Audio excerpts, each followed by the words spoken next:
Hello friends, today I'm going to show you how you can represent your methodology steps visually in an animated way and their associated slides during the presentation. How you can do this? You have to separate your visual steps. For example, the methodology you follow, you want to present it by the pictures, by the image.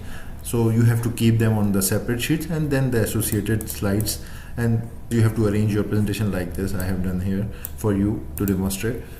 What you have to do, you have to go to insert and select the zoom, click on it and zoom summary. It will ask you how many slides or the steps you want to show on the page. For example, I want to select this one, all the images that I have separated. Keep pressing the control button and select all the slides and insert.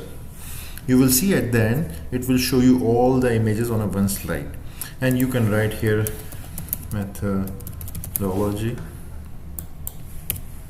and make it center, bold and big. And you see the size difference between the slide, because if you see, I want to go to this slide or the end slide, the images are shorter here. If I make bigger, like the full size image that cover the page, you will see at the top in a summary slide it will appear like a big picture.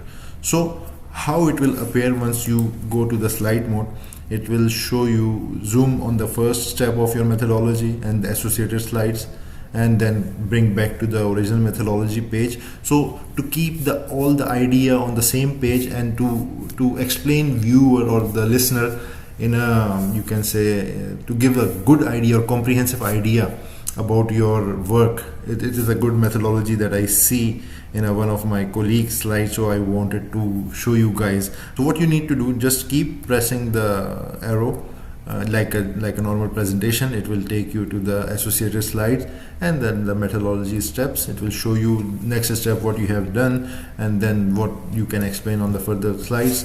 I hope you like the video. Bye bye.